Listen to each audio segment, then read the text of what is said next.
Hi friends, welcome to Easy Cook. ഇന്ന് നമ്മൾ ഈ ഒരു കേക്കിൻ്റെ ഡെക്കറേഷനും അതുപോലെ തന്നെ ഇതിൻ്റെ റെസിപ്പിയുമായിട്ടാണ് വന്നിട്ടുള്ളത്. അപ്പോൾ എല്ലാവരും വീഡിയോ മുഴുവനായിട്ടും കാണാൻ, ഇഷ്ടമായാൽ ലൈക്ക് ചെയ്യാനും ഷെയർ ചെയ്യാനും കമൻറ്റ് ചെയ്യാനും ഒന്നും മറന്നു പോകരുത്. നിങ്ങൾ ആദ്യമായിട്ടാണ് നമ്മുടെ ചാനലിലെ വീഡിയോ കാണുന്നതെങ്കിൽ ഒന്ന് സബ്സ്ക്രൈബ് ചെയ്തിട്ട് തൊട്ടടുത്ത് കാണുന്ന ബെല്ലൈക്കണിൽ ഓൾ ഓപ്ഷനും കൂടി കൊടുത്തിട്ടാൽ ഞാൻ വീഡിയോസൊക്കെ അപ്ലോഡ് ചെയ്യുമ്പോൾ തന്നെ നിങ്ങൾക്ക് ലഭിക്കുന്നതാണ്. അപ്പോൾ എങ്ങനെയാണ് നമ്മൾ ഈ ഒരു കേക്ക് ഡെക്കറേഷൻ ചെയ്തതെന്നും ഇതിൻ്റെ റെസിപ്പിയും നോക്കാം. അപ്പോൾ നമ്മളിവിടെ 1 കപ്പ് മൈദ എടുത്തിട്ടുണ്ട്. 1 kg വേണ്ടിയിട്ട് 1 കപ്പ് മൈദ എടുത്തിട്ടുണ്ട്. ഇനി 2 ടേബിൾ സ്പൂൺ കോൺഫ്ലോർ ആണ് എടുത്തിട്ടുള്ളത്. നമ്മൾ 1 കപ്പ് മൈദ എടുക്കുമ്പോൾ കുമിച്ചെടുക്കരുത്, കുറവാക്കിയിട്ട് വേണം എടുക്കാൻ. ഇനി 4 ടേബിൾ സ്പൂൺ കൊക്കോ പൗഡറാണ് നമ്മൾ ഇതിലേക്ക് ആഡ് ചെയ്ത് കൊടുക്കുന്നത്. അപ്പോൾ നിങ്ങൾ 1/2 kg ആണ് ചെയ്യുന്നത് എന്നുണ്ടെങ്കിൽ ഇതിൻ്റെയൊക്കെ പകുതി മാത്രം ഇൻഗ്രീഡിയൻസ് എടുത്തിട്ട് വേണം യൂസ് ചെയ്യാൻ. അപ്പോൾ നമ്മൾ 1 ടീസ്പൂൺ ബേക്കിംഗ് പൗഡറും 1/4 ടീസ്പൂൺ ബേക്കിംഗ് സോഡയും കൂടെ ഇതിലേക്ക് ആഡ് ചെയ്തിട്ടുണ്ട്. അപ്പോൾ നിങ്ങൾ ഏത് ഒരു ഇൻഗ്രീഡിയൻസ് ആണെങ്കിലും നിങ്ങൾ 1/2 kg ചെയ്യുമ്പോൾ ഇതിൻ്റെ പകുതിയാക്കിയിട്ട് വേണം എടുക്കാനായിട്ട്. ഇനി നമ്മളിത് നല്ല സീവ് ചെയ്ത് വെക്കണം. സീവ് ചെയ്ത് വെക്കുക എന്ന് പറഞ്ഞാൽ ഇതുപോലെ നല്ല പോലെ മിക്സ് ചെയ്തതിന് ശേഷം നമ്മൾ വീണ്ടും ഒന്നും കൂടെ ഇതൊന്ന് സീവ് ചെയ്തെടുക്കുക. അപ്പോൾ നമുക്ക് എല്ലാ ഇൻഗ്രീഡിയൻസും ഒരുപോലെ എല്ലായിടത്തും എത്താൻ വേണ്ടിയിട്ടാണ് നമ്മളിങ്ങനെ ചെയ്യുന്നത്. അപ്പോൾ എല്ലാവരും സീവ് ചെയ്യാൻ മറക്കരുത്. അത് നമ്മുടെ കേക്കിൻ്റെ പെർഫെക്റ്റ് ആകാൻ വേണ്ടിയിട്ട് അത്യാവശ്യമാണ്. ഇനി നമ്മളിതിലേക്ക് 4 മുട്ട എടുക്കുന്നുണ്ട്. അത് നമ്മളിതിലേക്ക് പൊട്ടിച്ചൊഴിച്ചിട്ട് ഇനി ഇതിലേക്ക് നമ്മൾ ബീറ്റ് ചെയ്യുന്നതിന് മുമ്പ് തന്നെ നമ്മുടെ vanilla essence 1 teaspoon vanilla essence ഒഴിച്ചു കൊടുക്കണം.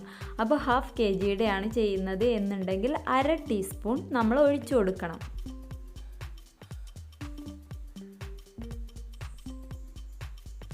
അപ്പോൾ നമ്മൾ വാനില എസൻസ് ഇതിലേക്ക് ഈ ഒരു ടൈമിൽ തന്നെ ഒഴിക്കുന്നതിനുള്ള കാരണം എന്ന് വെച്ചാൽ മുട്ടയുടെ മണമൊന്നും ഇല്ലാണ്ട് നമ്മുടെ കേക്ക് കിട്ടാൻ വേണ്ടിയിട്ടാണ്. അപ്പോൾ നമ്മൾ ഇതിലേക്ക് പഞ്ചസാര എടുക്കുന്നത് 1/2 കപ്പിനേക്കാൾ കുമിച്ചും എന്നാൽ 1/4 കപ്പ് ആകെയും വേണ്ട, അങ്ങനെയുള്ള ഒരു രീതിക്ക് വേണം നമ്മൾ പഞ്ചസാര എടുക്കാൻ.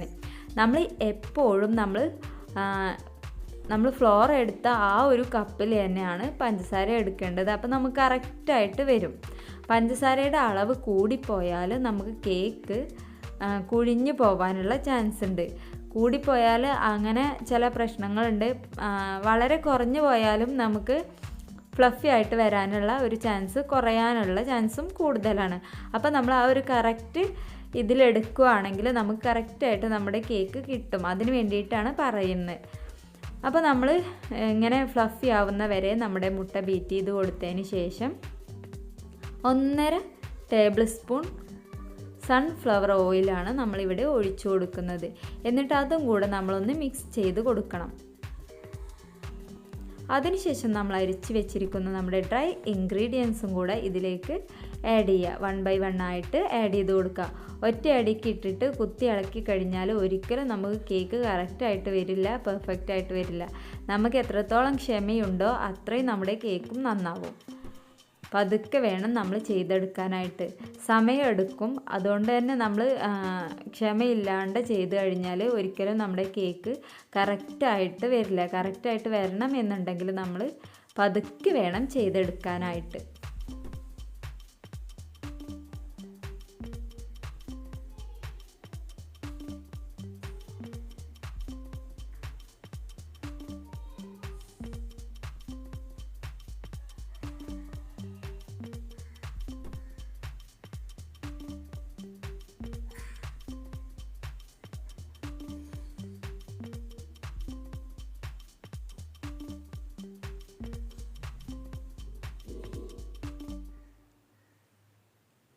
ഇനി നമുക്കിതിലേക്ക് മിൽക്കും കൂടെ ഒഴിച്ചു കൊടുക്കാം. നമ്മുടെ ബാറ്ററിൻ്റെ കൺസിസ്റ്റൻസി നോക്കിയിട്ട് വേണം നമ്മൾ മിൽക്ക് ഒഴിച്ചു കൊടുക്കാൻ. ഓവറായിട്ട് നമ്മൾ ലൂസാക്കി കളയരുത്. മിൽക്ക് ഒഴിക്കുമ്പോൾ നമുക്ക് 1 ടേബിൾ സ്പൂൺ അല്ലെങ്കിൽ 1.5 ടേബിൾ സ്പൂൺ, കൂടിപ്പോയാൽ മാക്സിമം ഒരു 2 ടേബിൾ സ്പൂൺ, അതിൽ കൂടുതൽ നമ്മൾ മിൽക്ക് ഒഴിക്കേണ്ട ആവശ്യമില്ല. കാരണം നമുക്ക് അപ്പോൾ തന്നെ നമുക്ക് നല്ല ഒരു കറക്റ്റ് കൺസിസ്റ്റൻസിക്ക് അത് കിട്ടാനുള്ള ഒരു ചാൻസ് ഉണ്ട്. ഇനി നല്ലപോലെ തിക്കാണെങ്കിൽ മാത്രം നമ്മൾ 2 ടേബിൾ സ്പൂണൊക്കെ ഒഴിച്ചാൽ മതി. അല്ലെങ്കിൽ നമ്മൾ കറക്റ്റായിട്ട് 1 ടേബിൾ സ്പൂൺ ഒഴിച്ചിട്ട് നോക്കുക നമ്മുടെ കൺസിസ്റ്റൻസി കറക്റ്റ് ആണോ എന്നുള്ളത്.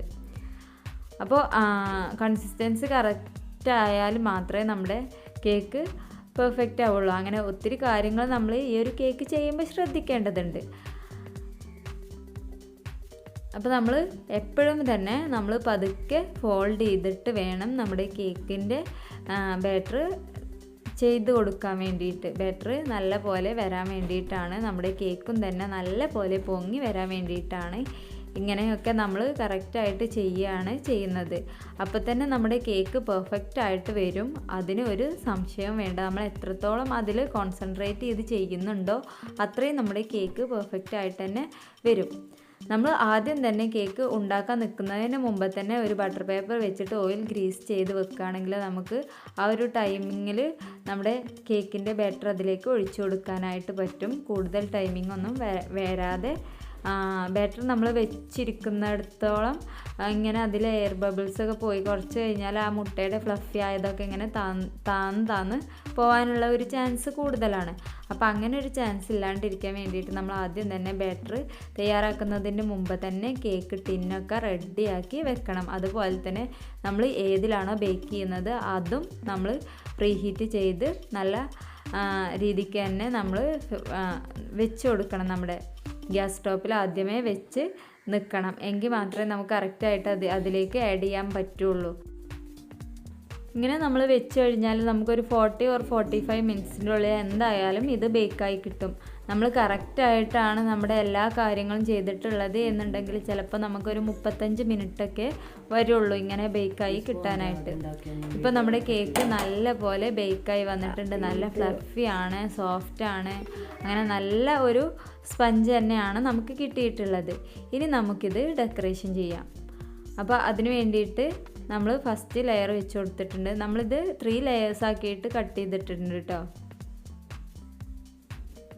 അങ്ങനെ നമ്മൾ ഫസ്റ്റ് കേക്കിൻ്റെ ലെയർ വെച്ച് കൊടുക്കുക, അതിനുശേഷം ഷുഗർ സിറപ്പ് വെച്ച് കൊടുക്കുക, അതിനുശേഷം നമ്മൾ ക്രീം അപ്ലൈ ചെയ്തിട്ട് സെക്കൻഡ് ലെയർ വെച്ച് കൊടുക്കുക. അങ്ങനെ നമുക്ക് എല്ലാ ലെയേഴ്സും ഒന്ന് ചെയ്തെടുക്കാം.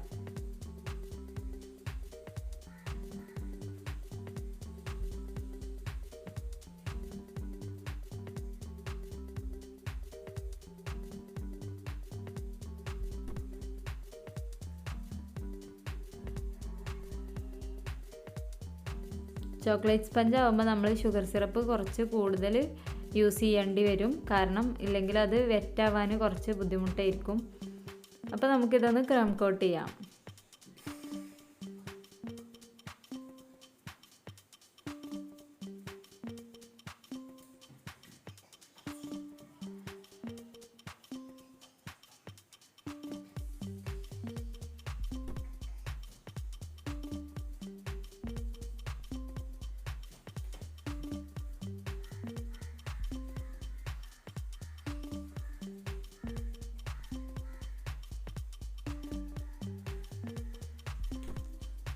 ഞാൻ ക്രം കോട്ട് ചെയ്യുന്നതിൻ്റെ കൂടെ തന്നെ നമ്മൾ ഫൈനൽ കോട്ടും ചെയ്ത് കൊടുക്കുന്നുണ്ട്. കാരണം നമുക്ക് അറിയാൻ പറ്റും ക്രംസ് പൊങ്ങി വരുമോ ഇല്ലയോ എന്ന് അറിയാൻ പറ്റുമല്ലോ. അപ്പോൾ നമ്മൾ അപ്പം തന്നെ ചെയ്യാൻ പറ്റും. എക്സ്പീരിയൻസ് ഉള്ളവരാണെങ്കിൽ അപ്പോൾ തന്നെ ചെയ്യാം. അല്ല ഷാർപ്പ് എഡ്ജ് ഒന്നും കിട്ടുന്നില്ല, ഭയങ്കര റിസ്ക്കാണ് ചെയ്യാൻ എന്നുണ്ടെങ്കിൽ നിങ്ങൾ ഫ്രിഡ്ജിൽ ഒരു 2 or 3 hours വെക്കുകയാണെങ്കിൽ നിങ്ങൾക്ക് കറക്റ്റായിട്ട് അതിന് ശേഷം ഫൈനൽ കോട്ട് കൊടുക്കാനും അതുപോലെ തന്നെ ക്രംസ് ഒന്നും മുകളിലോട്ട് വരാണ്ടിരിക്കാനും ഒക്കെ ഉള്ള ഒരു ചാൻസ് ഉണ്ട്. പിന്നെ ഇനി നിങ്ങൾക്ക് ഇതുപോലെ ഇങ്ങനെ ചെയ്യാൻ പറ്റില്ല എന്നുണ്ടെങ്കിൽ നിങ്ങളൊരു പൈപ്പിംഗ് ബാഗിലേക്ക് നമ്മുടെ ക്രീം ആക്കിയതിന് ശേഷം ഇവിടെ ഇങ്ങനെ ചെയ്തു കൊടുക്കുകയാണെങ്കിൽ കറക്റ്റായിട്ട് നിങ്ങൾക്ക് ഒരേ അളവിൽ തന്നെ എല്ലായിടത്തും ക്രീം അപ്ലൈ ചെയ്യാനായിട്ട് പറ്റും. ഇതുപോലെ നിങ്ങൾക്ക് ബുദ്ധിമുട്ടാണെങ്കിൽ അങ്ങനെ ഒരു കാര്യം ചെയ്താൽ സുഖമായിട്ട് നിങ്ങൾക്കിത് ചെയ്യാൻ പറ്റും. അപ്പോൾ ഈസി ആയിരിക്കും, ഇതിനേക്കാളേറെ ഈസിയാണ്. അങ്ങനെ ചെയ്യുമ്പോൾ നമ്മളൊരു പൈപ്പിംഗ് ബാഗിലാക്കിയിട്ട് ക്രീം കേക്കിലേക്ക് അപ്ലൈ ചെയ്യുവാണെങ്കിൽ നമുക്ക് കറക്റ്റായിട്ട് ചെയ്യാനായിട്ട് പറ്റും. അപ്പോൾ അങ്ങനെ ഒന്ന് ശ്രമിച്ച് നോക്കണം. ക്രംസൊക്കെ മുകളിലോട്ട് പൊങ്ങി വരുന്ന ആളുകളുണ്ടെങ്കിൽ നിങ്ങൾ അങ്ങനെ ചെയ്താൽ മതി കേട്ടോ. ഇനി നമ്മൾ 100ൻ്റെ 8 നമ്പർ നോസിൽ വെച്ചിട്ട് ഈ ഒരു ബോർഡർ കൊടുക്കുന്നുണ്ട്.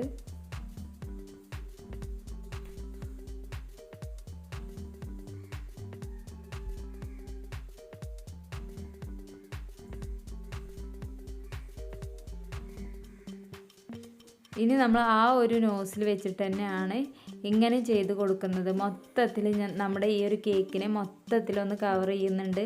അപ്പോൾ ഇത് ഞാൻ കളർ കോമ്പിനേഷൻ ആക്കിയിട്ട് എടുത്തിട്ടുള്ളത് പിങ്കും വൈറ്റുമാണ്. പിങ്കും വൈറ്റും കൂടെ കൂടുമ്പോൾ നല്ലൊരു കളറാണ് നമുക്ക് കിട്ടുക. അപ്പോൾ ഞാൻ 2 ക്രീമും കൂടെ ഇതിലേക്ക് അപ്ലൈ ചെയ്തിട്ടുണ്ട്. ഒരു ലെവലിലൊന്നും അല്ല ചെയ്തിട്ടുള്ളത്, 2 ക്രീമും അങ്ങനെ ഇതിലേക്ക് ആഡ് ചെയ്ത് കൊടുക്കുകയാണ് ചെയ്തിട്ടുള്ളത്. അപ്പോൾ നമുക്ക് ഒരു ഭാഗം വേറെ കളറും ഒരു ഭാഗം വേറെ കളറും ഒക്കെ ആയിട്ടാണ് കിട്ടുന്നത്. നല്ല ഭംഗിയുണ്ട് കാണാനായിട്ട്. നമ്മൾ വീഡിയോയിൽ കാണുന്നതിനേക്കാളേറെ നല്ല ഒരു പെർഫെക്റ്റ് ലുക്കായിരുന്നു നമ്മുടെ ഈ ഒരു കേക്കിന് ഉണ്ടായിരുന്നത്. പിന്നെ ഇത് കൊണ്ടുപോയവർ നല്ല അഭിപ്രായമാണ് പറഞ്ഞത്. ടേസ്റ്റിൻ്റെ കാര്യം ഭയങ്കര നല്ല അഭിപ്രായമായിരുന്നു. അപ്പോൾ എല്ലാവരും ട്രൈ ചെയ്ത് നോക്കണം. ആരും ഫ്ലോപ്പ് ആവുമെന്ന് വിചാരിച്ചിട്ടിരിക്കരുത്. ഇങ്ങനെ നമ്മൾ കറക്റ്റായിട്ട് ചെയ്യുമ്പോൾ ഒരിക്കലും ഫ്ലോപ്പ് ആവില്ല കേട്ടോ. ഈ ഒരു റെസിപ്പി നിങ്ങൾ ഇതുപോലെ അപ്ലൈ ചെയ്യുകയാണെങ്കിൽ കറക്റ്റായിട്ടും നിങ്ങളുടെ കേക്കും ഇതുപോലെ തന്നെ നല്ല പോലെ റെഡി ആയിട്ട് വരും. നല്ല സ്പഞ്ച് നിങ്ങൾക്കും ഉണ്ടാക്കാനായിട്ട് പറ്റും. അപ്പോൾ എല്ലാവരും ഒന്ന് ട്രൈ ചെയ്ത് നോക്കണം.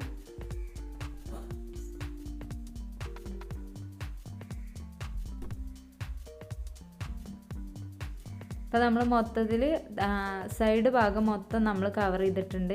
ഇനി നമുക്ക് മുകൾ ഭാഗം ഒരു ചെറിയ ഒരു ഹോൾ മാത്രം അവിടെ നിർത്തിയിട്ട് ബാക്കി ഫുള്ള് നമുക്ക് ഇതുപോലെ തന്നെ കവർ ചെയ്യാം. അപ്പോൾ മുകൾ ഭാഗത്ത് ഞാൻ നമ്മുടെ പിങ്ക് വല്ലാണ്ട് യൂസ് ചെയ്യുന്നില്ല.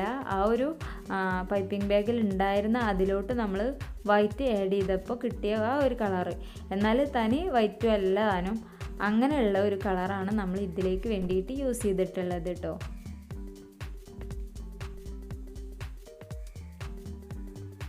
ഇനി നമ്മൾ ഇതിലേക്ക് ഫ്ലവേഴ്സ് ഉണ്ടാക്കിയെടുക്കാം.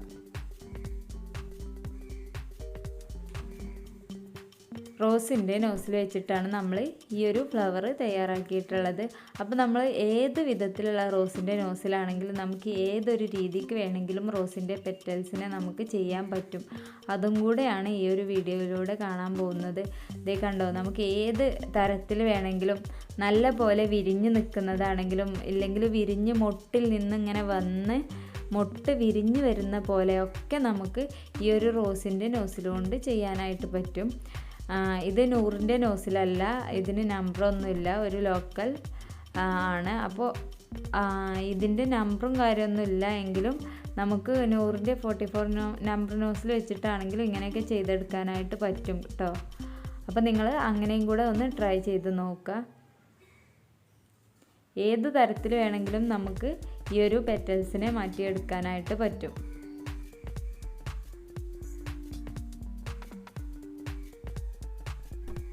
ഇങ്ങനെ നമ്മൾ ഈ ഒരു ഹോള് മുഴുവനായിട്ടും ഫ്ലവേഴ്സ് ചെയ്ത് കൊടുക്കുകയാണ് ചെയ്യുന്നത്.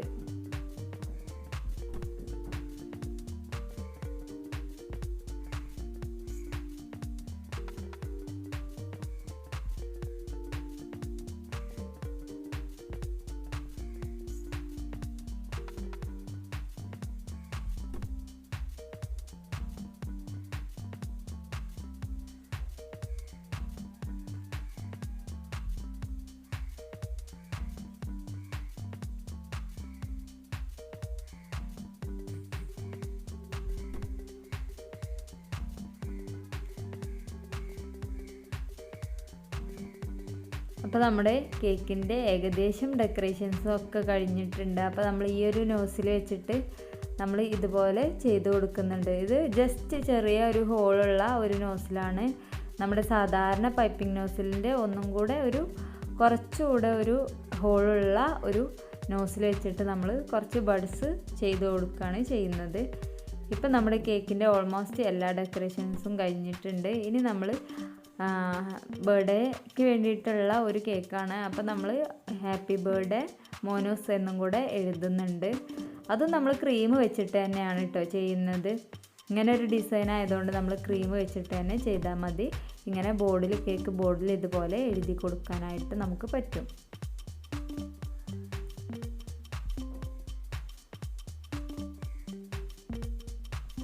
അപ്പോൾ അപ്പോൾ നിങ്ങൾക്ക് എല്ലാവർക്കും എൻ്റെ വീഡിയോ ഇഷ്ടപ്പെട്ടു എന്ന് വിചാരിക്കുന്നു. ഇഷ്ടപ്പെട്ടിട്ടുണ്ടെങ്കിൽ നിങ്ങൾ ലൈക്ക് ചെയ്യാനും ഷെയർ ചെയ്യാനും കമൻറ്റ് ചെയ്യാനും മറന്നു പോകരുത്. അതുപോലെ തന്നെ നിങ്ങളുടെ അഭിപ്രായങ്ങൾ നിങ്ങൾ തീർച്ചയായിട്ടും കമൻറ്റ് ബോക്സിലൂടെ നമ്മളെ അറിയിക്കണം. നിങ്ങൾക്ക് ഈ ഒരു വീഡിയോ ഉപകാരപ്രദമായിട്ടുണ്ടെങ്കിൽ അതും അറിയിക്കണം. അപ്പോൾ ഇനിയും നല്ല വീഡിയോസുമായിട്ട് വരും. അതുവരെ എല്ലാവർക്കും താങ്ക് യു.